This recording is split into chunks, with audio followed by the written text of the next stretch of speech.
Welcome. My name's Stephanie Steinberg, in case you don't know me. I'm the founder of the Detroit Writing Room and also the New York Writing Room, which is our virtual chapter. I'm very excited to have you all here today for this book talk with Lauren. I've been talking with Lauren for the past couple months now, and it's like finally March is here. So happy Women's History Month. It's always a pleasure hosting other women authors for this month. And before we get started in the book talk, I always like to give our guests an opportunity to say hello.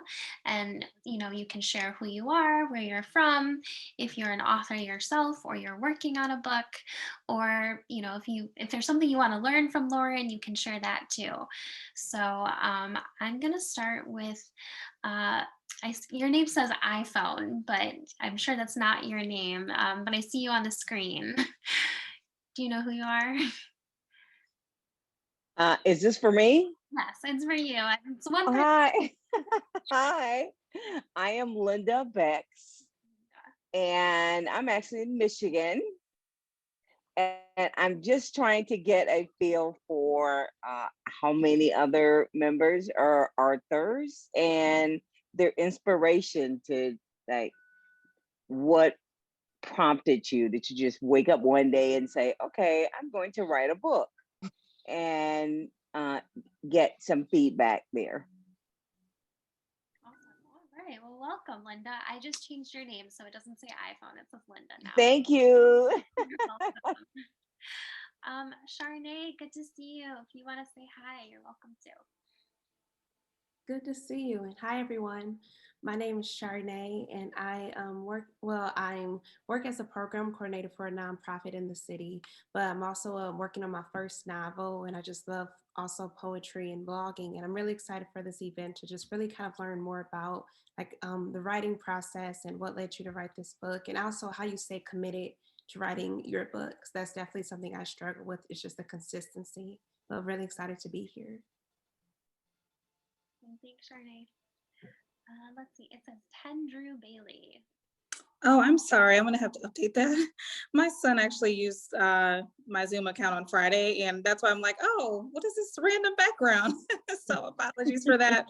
I'll try to change my name, but my name is Lauren, and thank you, Lauren, for inviting me to this special event.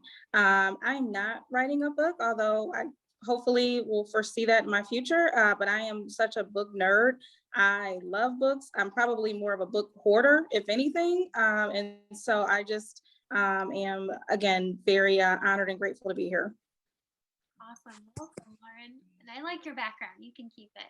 Okay, because I was like, I don't know what this is. And I was embarrassed because it was like 5 minutes before this meeting. So I was like, oh, I can't. It's all good. Let's go to Brittany Sanford. Good afternoon. My name is Brittany Sanford, and I live in the Cleveland, Ohio area. And I'm just interested to hear about the writing process, like the revisions, how you went about getting someone to edit your book, information such as that. Thank you. Thank you. Let's go to Crystal Hunter. Can't hear me, I'm on mute. Hi, everyone. My name is Crystal Hunter, and I am actually in Muskegon, Michigan. I've recently just published my very first book, and so it was a crazy, crazy process. And I'm a lifelong learner, but I also love just supporting women in their endeavors. So just to build that network of knowing who's moving and shaking and, putting their voice out into the world. Well, congratulations. What's your book called? Thank you. The name of my book is called All the Single Ladies, and it is Reflections on Singleness from the Unmarried Women in the Bible. Awesome. Well, I should also mention you guys are welcome to use the chat box if you want to drop any links or social media accounts. Feel free to use the chat box to connect. Love that title. And last but not least, is it Janica? Yes, it is, Janica. Hi, everyone. So very glad to be here today. I'm not writing a book. Who knows? It could be in my future one day. But I'm just really interested in the power of storytelling. So just being able to hear about different experiences and also books that really connect your faith and is getting it out in the world in different avenues and untraditional ways, I think is so powerful. So just really excited to be here. Awesome. Thank you. And this is going to be a great group. Sometimes our smaller groups are the best because you can actually really interact with each other and ask questions. So definitely hang on to your questions. We'll have time at the end to talk with Lauren and ask her anything you want to ask. But before we get to that, Lauren has a great presentation for you. And I'm very excited to host her for this book talk. What's in Your Purse came out in 2019, and she's going to tell you all about it. And if you haven't gotten a book already, you still have an opportunity to do so. I will put a link in the chat box to how you can order that online. So without further ado, Lauren, I'm going to turn it over to you. Thanks, Stephanie, and just beyond glad to be here. And obviously, I'm a huge fan of the Detroit Writing Room. So if you have not had the opportunity to go and visit, you definitely should. I know because of the pandemic, they're having, virtual book talks like this, but I've seen some of the best authors in the city of Detroit go through the Detroit Writing Room. So if you haven't had the opportunity to visit, please make sure you do. And then even just the space is beautiful in itself. So if you are looking to host an event or have an event or do a photo shoot or anything of the sort, it's such a beautiful space, a beautiful canvas, so you can really do a ton with it if you haven't had the opportunity. So shout out to the Detroit Writing Room. But I'm super grateful. Obviously, I know a lot of people on this in this book talk. So this is, if I could pick a group of women to have and share what's in your purse, this is definitely the group that I would want to do with it. So very, very excited. So let's just get into it. I'm just gonna share my screen really fast.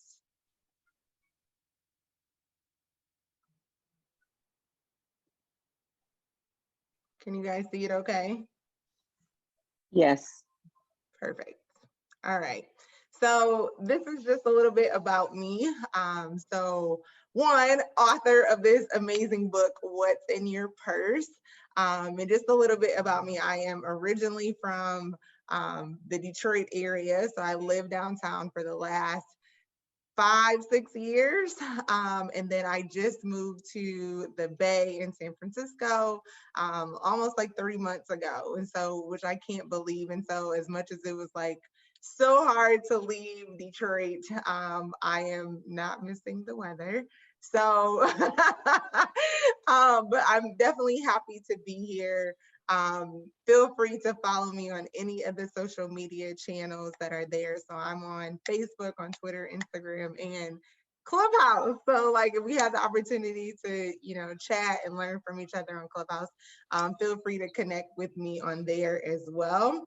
But I wanted to post this picture to give you time to go get your purse.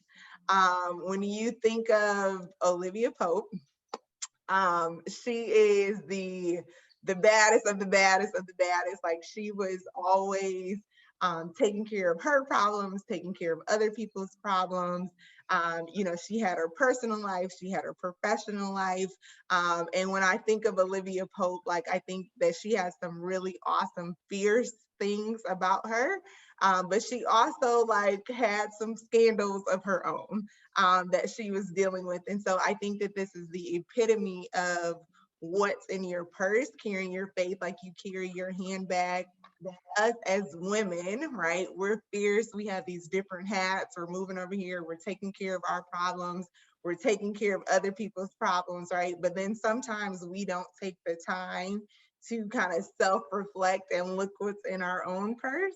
And when you think about Olivia Pope, there was not one scene where she wasn't carrying her purse, right? Because she's like, I gotta go over here, I gotta go over here, I gotta do this, I gotta do that, but a lot of the times as she's taking care of everything and everybody else, she literally did not take the time to look through her own stuff, right? So If you have a second, or if your purse is near you, I would love to like pause for 30 seconds and give you the opportunity to go get your purse.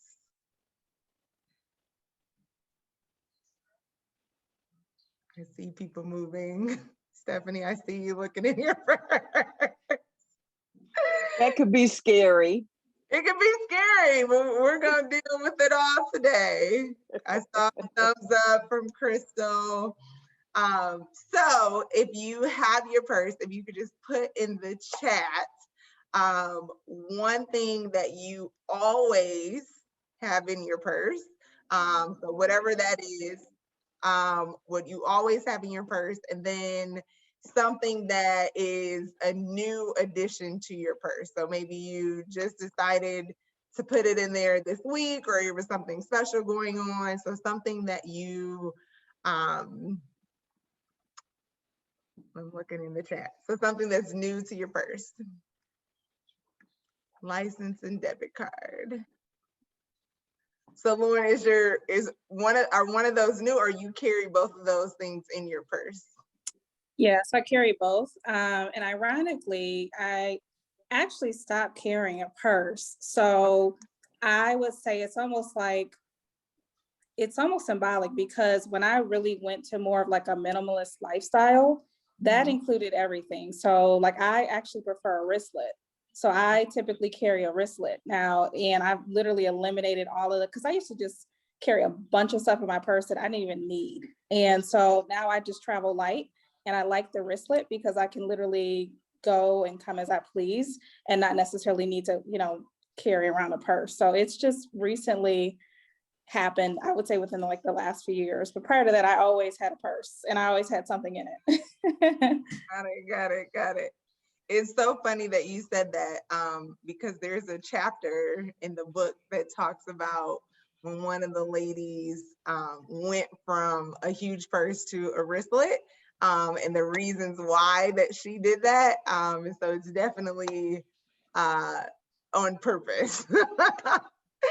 So I'm seeing like a pen, I'm seeing Vaseline, I'm seeing my wallet, and then I think a lot of people put the new additions are your disposable mask and your gloves. So I think that's very, it's not surprising that those are the new additions to everybody's purses. And hand sanitizer, so all the PPE equipment is definitely new. That is the new thing that is definitely in my purse as well. And a combination, depending on what I'm doing, a combination of all three of those may be in the purse too. So definitely not surprised by those things. Let's keep going. So we talked about what are you carrying in your purse. So definitely thank you for those that shared what is in your purse, and we're gonna talk a little bit about it and why, and just some of those things.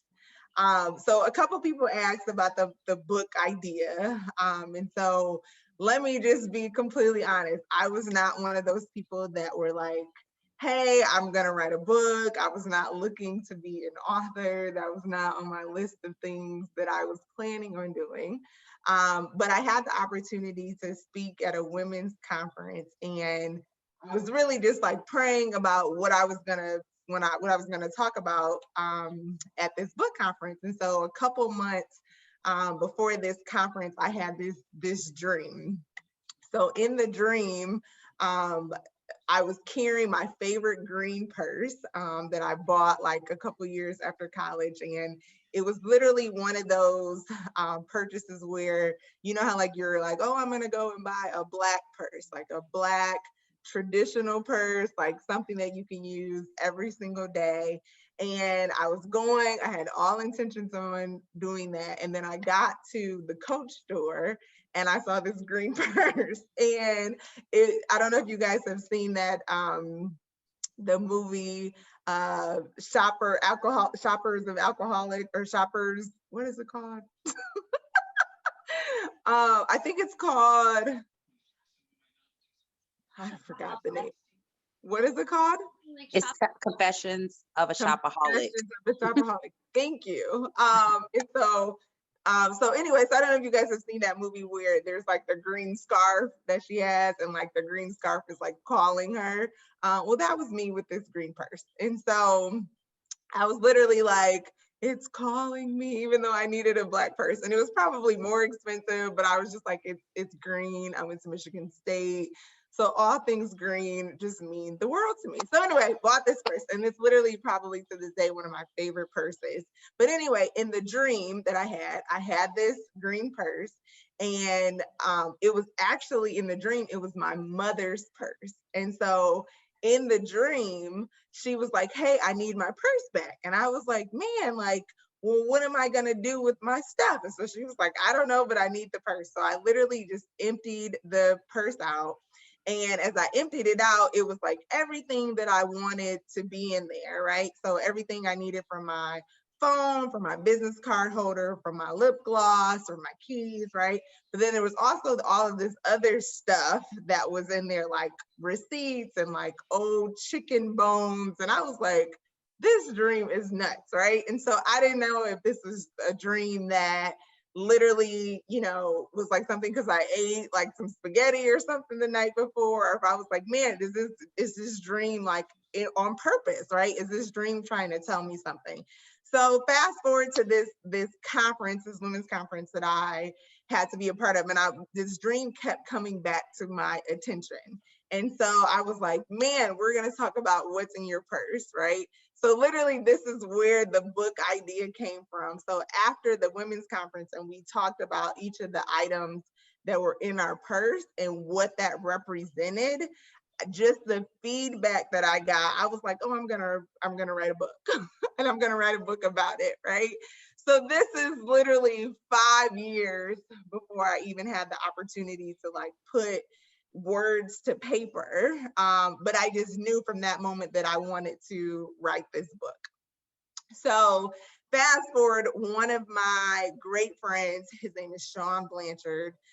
He has a program, like an author's program called Author Secrets. So at the time he was telling me about this program, and I was like, that's cool, that's nice, but not interested.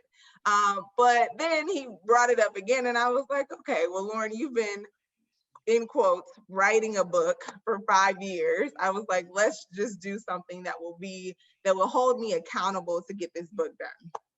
So we went through the program, and then a year later, we have a whole entire book. So that was a little bit about why I wanted to write a book, how I got to the book, and how, from an accountability perspective, how I was able to stay consistent, because as a part of this program, obviously you had deadlines and dates that you were supposed to follow, but you're also a part of a group of people that were also writing books.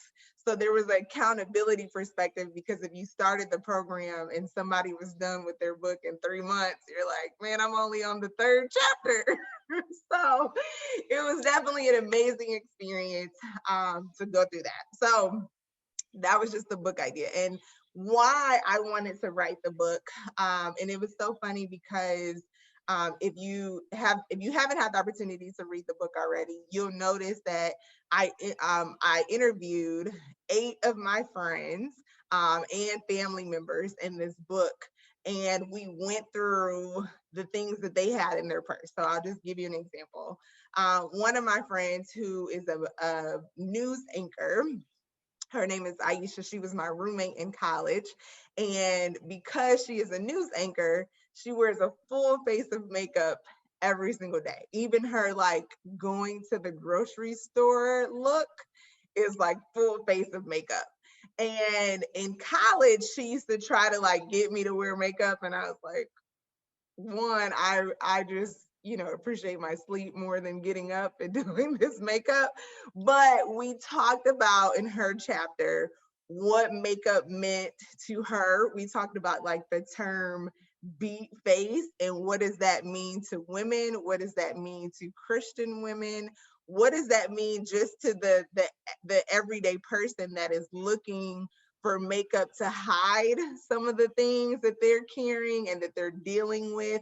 We talked about like her personal example of like during a time where she had this beautiful face, but on the inside it didn't reflect what she was going through.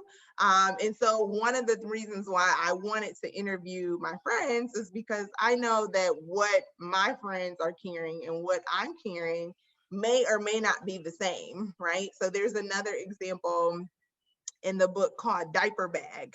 And in this Diaper Bag chapter, you know, she's talking about her experience as being a woman and a mother, right? Which I am not.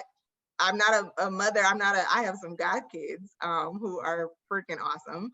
But I'm not a wife and a mother yet. And so I wanted to give the opportunity to relate to women in every stage of their life, and give them the opportunity to clean up their purses. And so that is the message of the book, is that we have so many things that represent who we are. And when you look at the contents of your purse, they also represent who you are, right? So if you think about like your makeup, your ID, your phone, and how you're connected to social media, all these things are reflections of who you are. And if it gives an opportunity to look at your purse never the same, like now, I personally feel bad, right? I have a whole book about what's in your purse. And so when my purse isn't clean, right, I'm like, people are gonna judge me. And so I definitely think that this is something that has kept me accountable, yes, with the things in my purse, but also just the things within my life. And so that was the reason why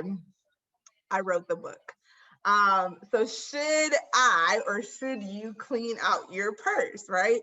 And let this book and let the conversation, let it drive you. And so if you feel like, so now I just made the statement of, now when I look at my purse, I always feel like I have to have it clean, because I feel like that I have to be accountable to others, but most importantly, accountable to myself, right? And so one of the things, one of the chapters is called Clean Purse, and it talks about like, hey, do you need to have a therapist, right? Do you need to clean up some of the areas in your life? In that same chapter, Lauren, you mentioned earlier of how you transition from a much larger purse to now you're carrying a wristlet, because you just kind of wanted to be clear, to move, to do things that you needed to do throughout like your everyday life, right? And just this transition in your life has happened, right? So have you had a transition? Have you taking on new responsibility, and you're like, because I'm doing these new things, right? Do I need to clean up some of the areas in my life that were there previously and move forward in that direction? So that may mean I need to release some things in my life, right? There may be some opportunities to reevaluate some of the things that you have in your life, and you can use your purse as an instrument and a venue to make those changes in your life too. So I just wanted to touch on my favorite. And to be honest, when I think about my favorite chapter in the book, it's really hard. And the reason why I say that, because every time people ask me what's my favorite chapter, I have to think about that moment in my life. So right now, I'm in a position where I have just moved to a new city. I have a new job. And so one of the chapters that I do think is very important to me is Clean Purse.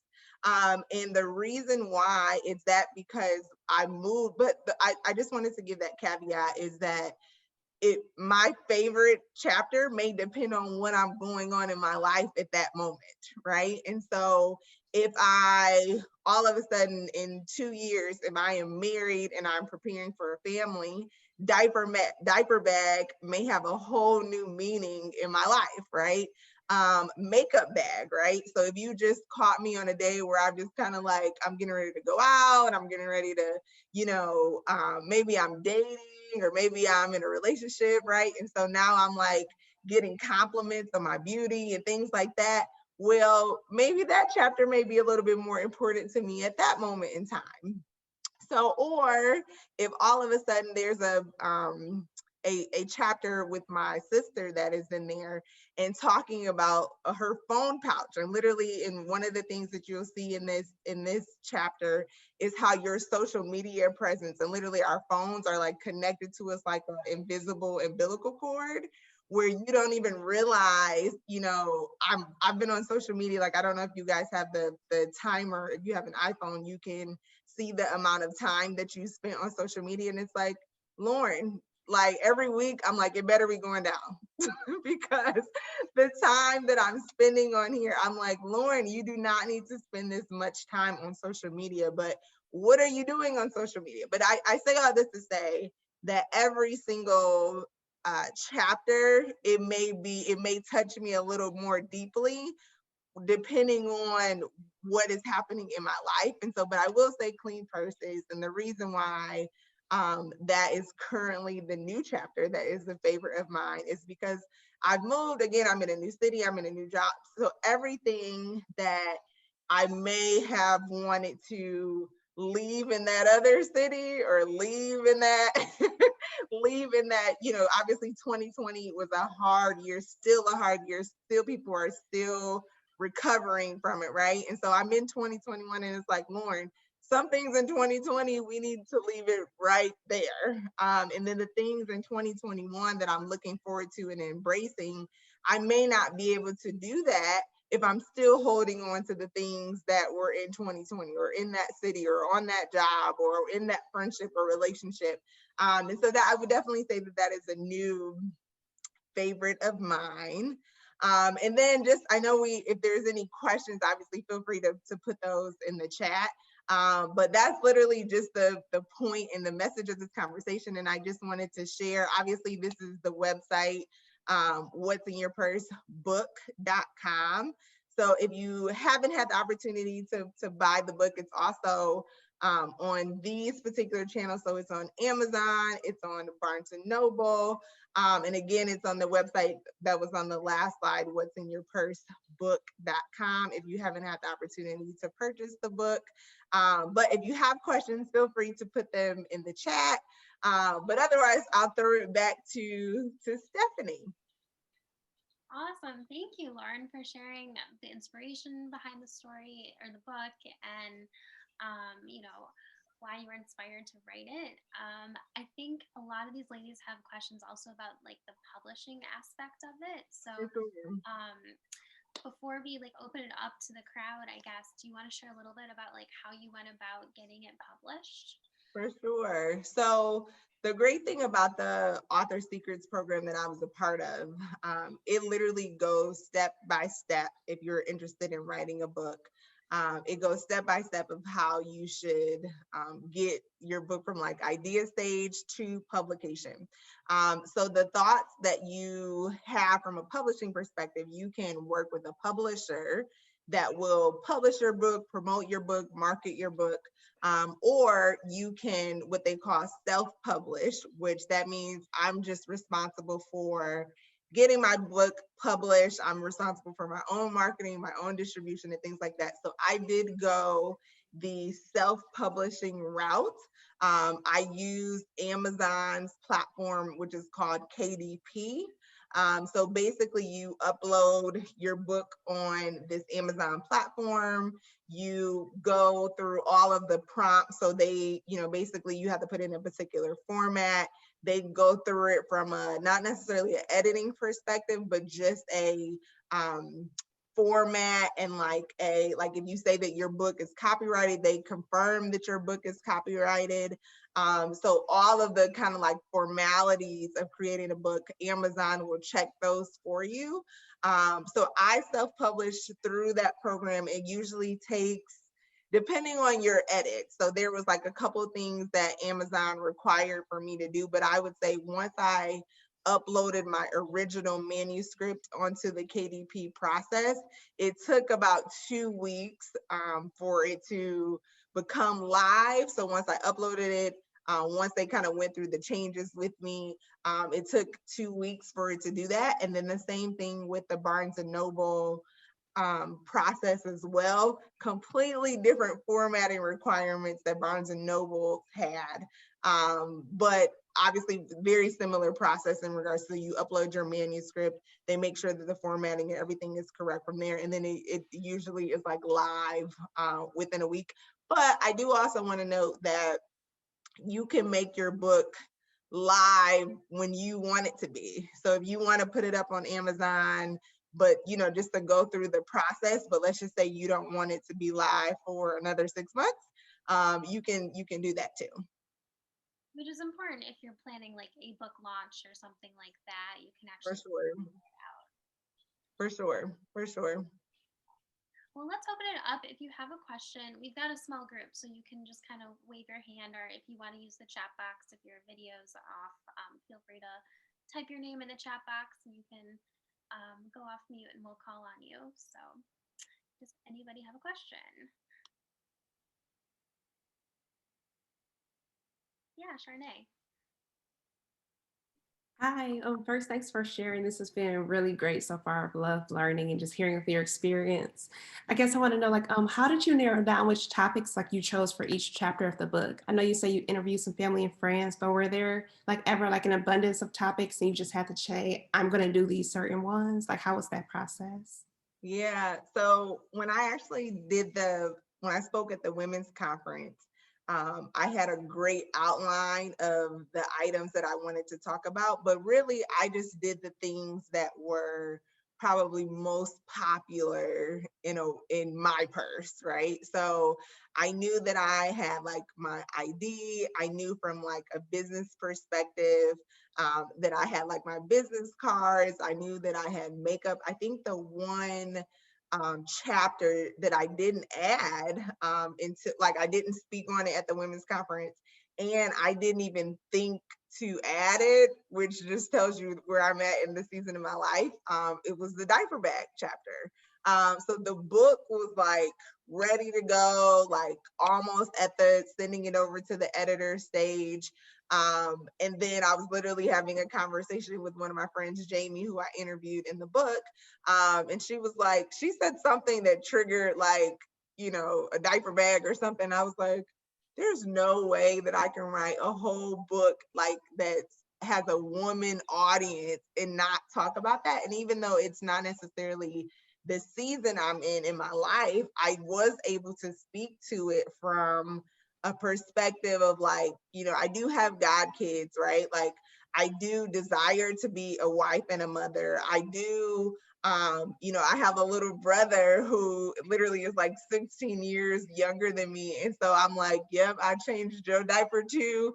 And so I do have, these moments, right, that could be very applicable.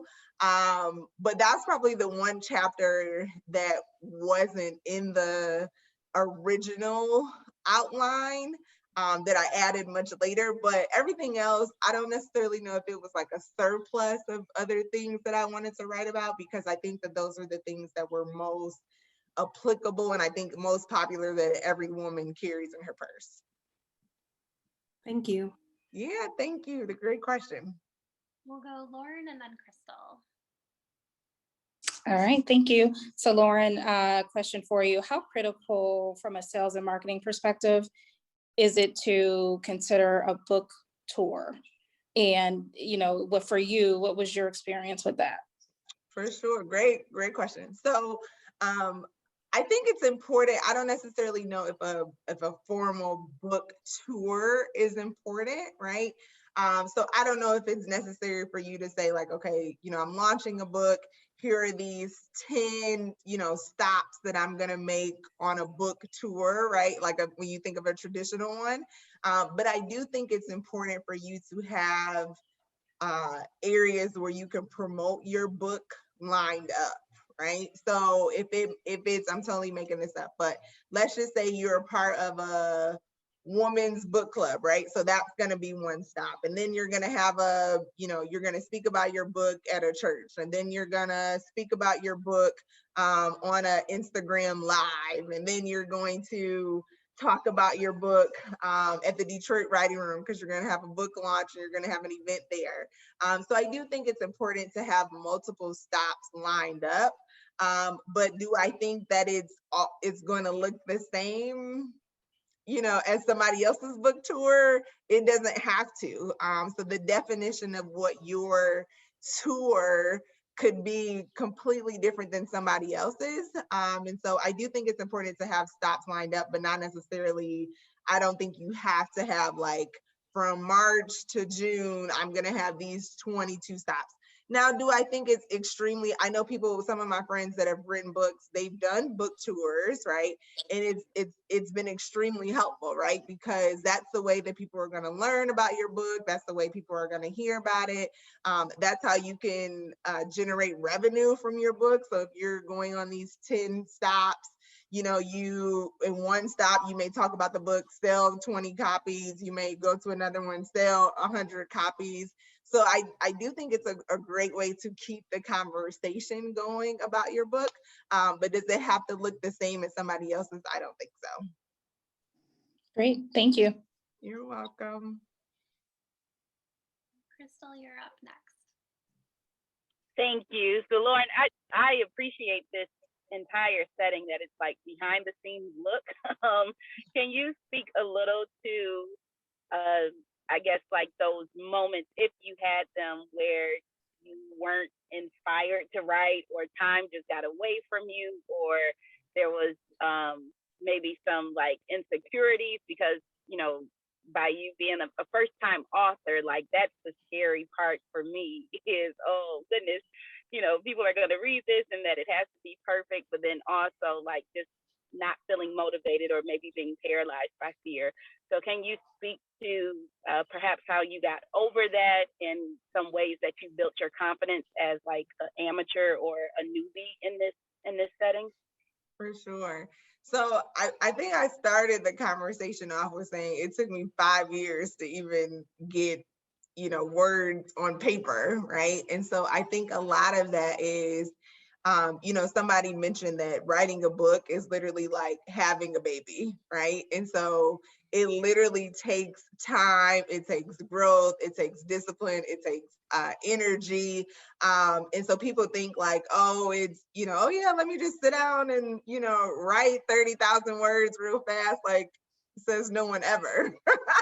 And so I do think that it was for a variety of reasons. It was like there's always something else that you could be doing. There's always, the element of fear. There's always the element of like, okay, what happens when I write this book? So I've only, to be honest, right, I've only reread the book one time after I published it.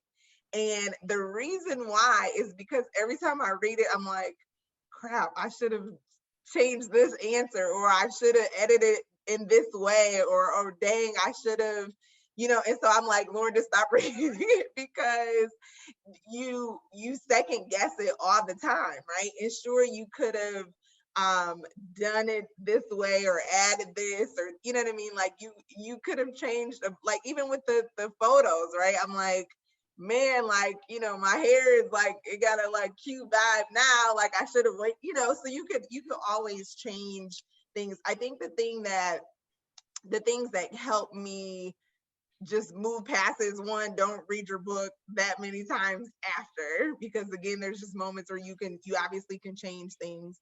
I think secondly, to get the book done, I literally just had to set time aside, like every day. I said, every day I'm going to commit 45 minutes to the book.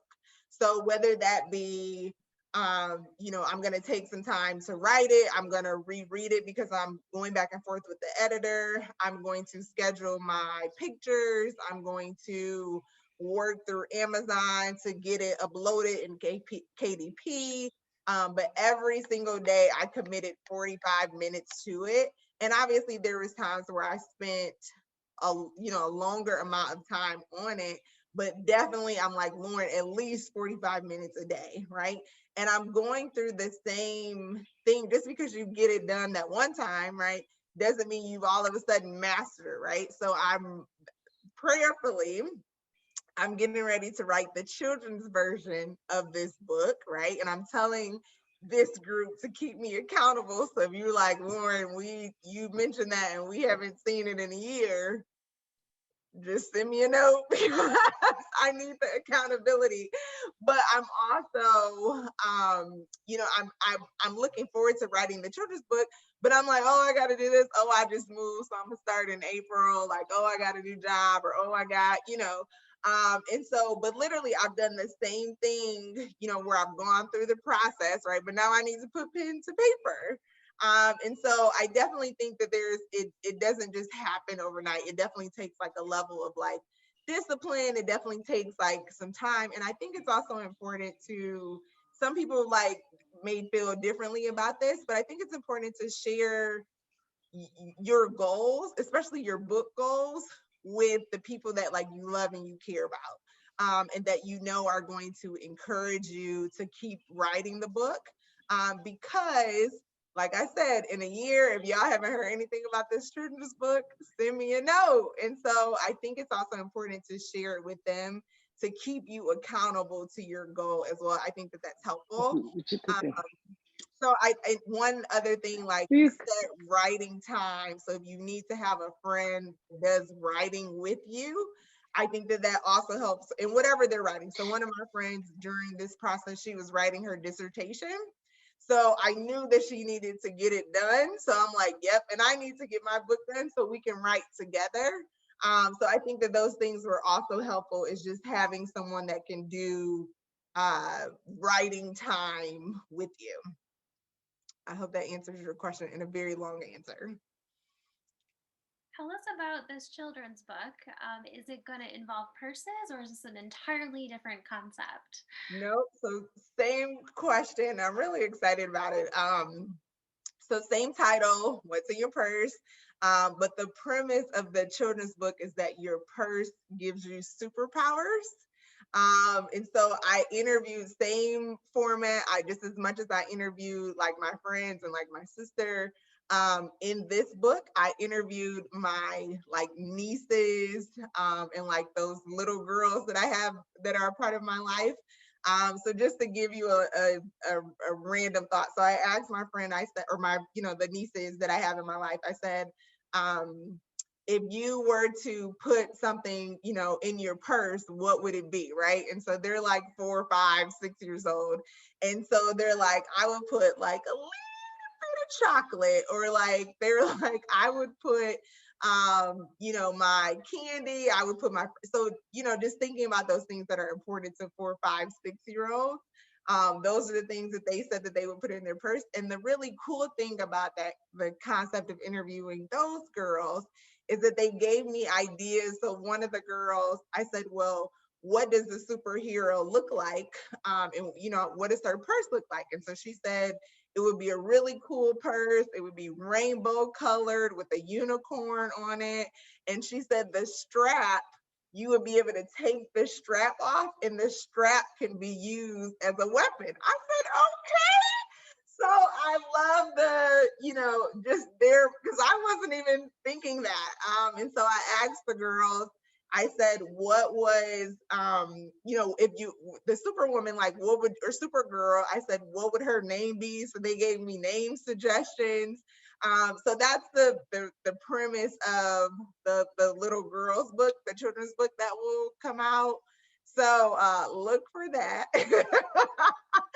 Look for that. But I'm really excited about it. I'm sorry, what did you say, Stephanie? No, you definitely have to write this based on the reactions we're getting from this crowd. I think everyone wants to read it for themselves. I love it. I love it. Please send suggestions. Please send suggestions. How about, there's a lot of writers and authors here. So is there a mistake you've made that you wish you would have known about before, so you wouldn't have made that mistake in this process? Yeah, that's a great question. So remember I talked about like there's like 1,000 different things that I wish I would have done differently. One, just the amount of time, I underestimated the amount of time that you need to make the book what you want it to be, right? And so, like, for example, I was like, I'm gonna have a book launch on my birthday because I'm a really big birthday person.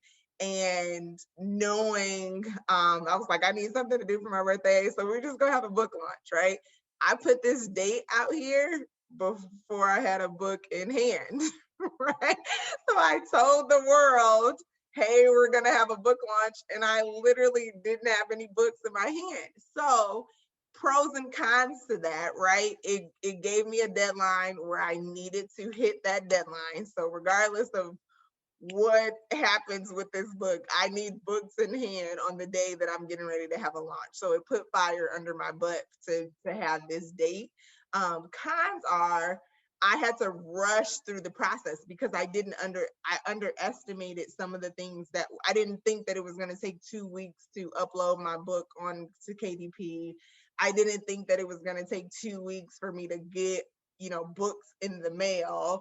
So like I had to pay like a rush fee to get the books, there on time. So I definitely think that's like one piece. And then I think just learning from other people about their book process, which I think would have helped. So I got to the post office. I'm ready to mail out my books. I have my little pink, cute envelopes.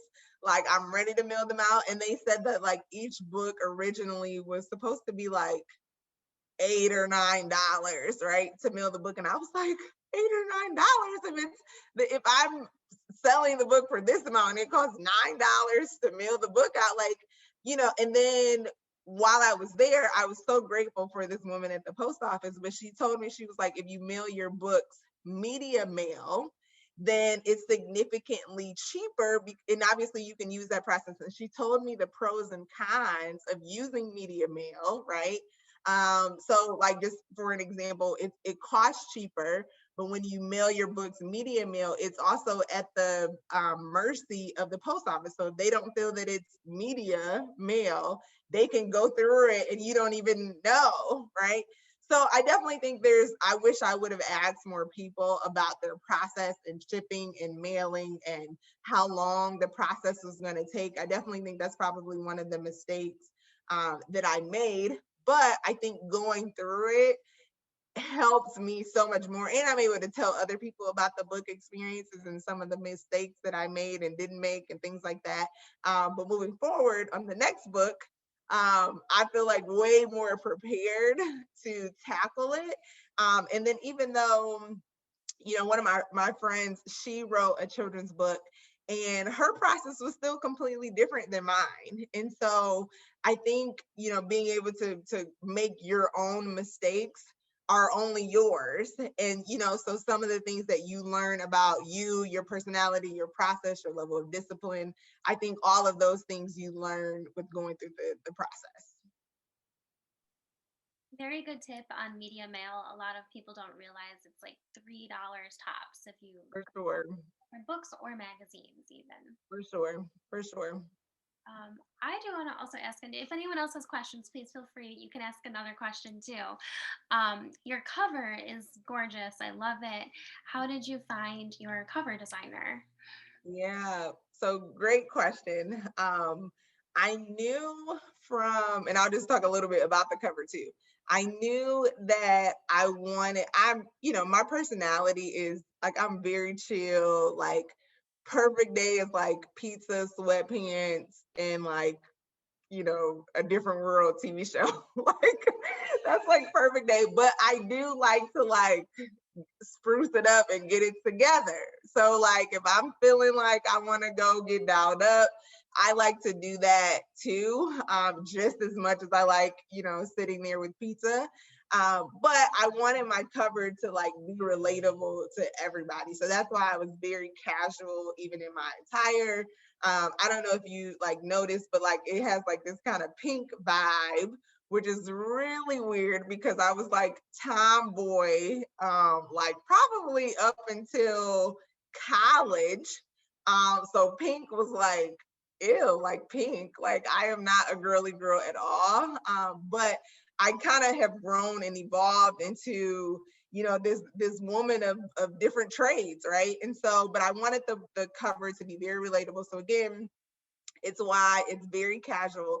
My shoes are they're pink shoes. And they're probably some of my favorite pair of shoes like ever. They're like, and not, yes, they're uber cute, but they're probably just very comfortable, very like summer fun, cute, flirty, right? So that was kind of the look that I was going for. Yes, very girl next door. So that's exactly what I was going for with the book.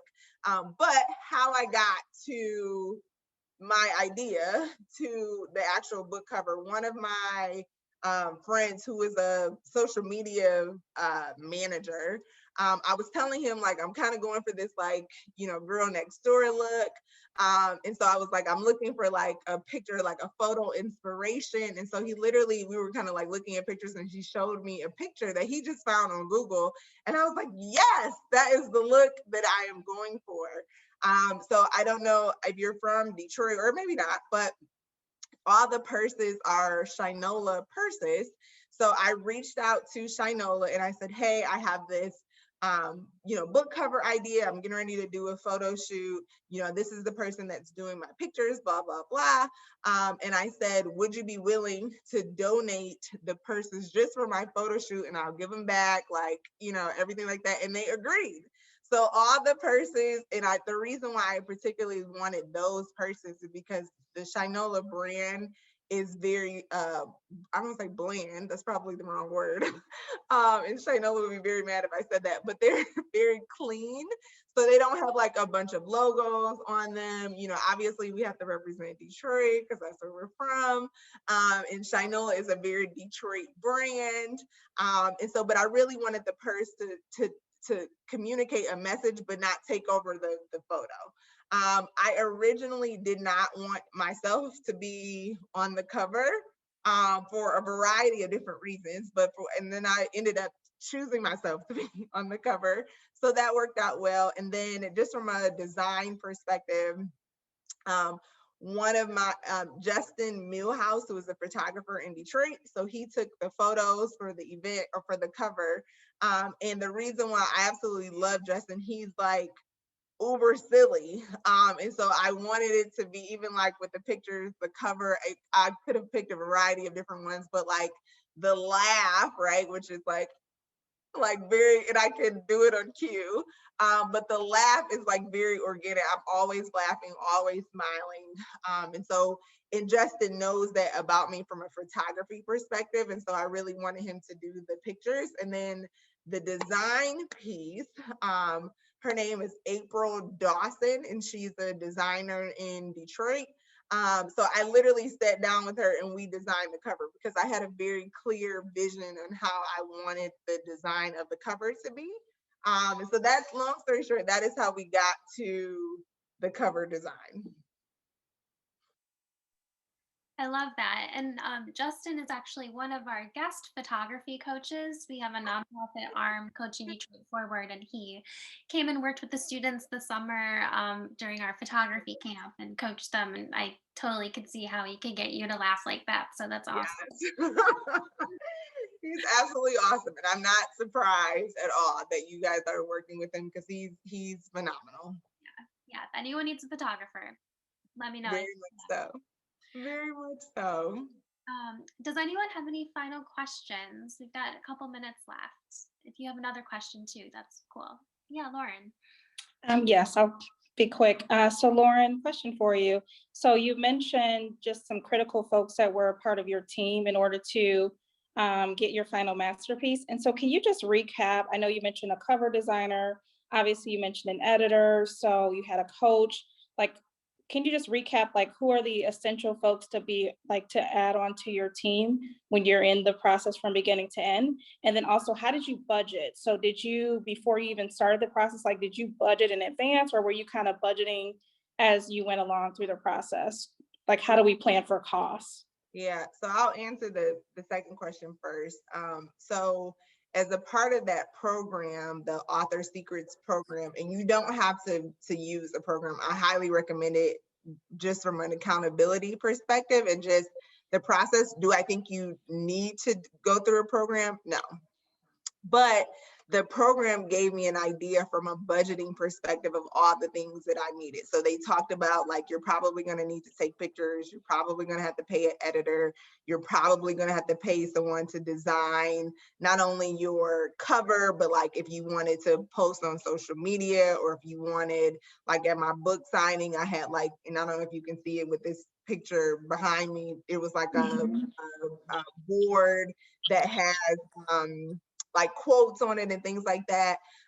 So like some of those things were like marketing materials and things like that. Those were included from a budgeting perspective.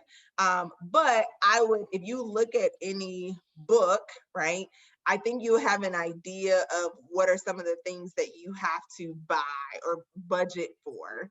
So I definitely think that, like, so I knew again that you even think about like the attire, right? So like if you need to buy a special outfit for your cover, or if you want to have multiple pictures, which I highly recommend, you may need to like change your wardrobe and things like that. So definitely keep that in mind. And then I think your book launch, right? So anything that you need to like have a whole event to like launch your book. So I definitely think you have to include those costs.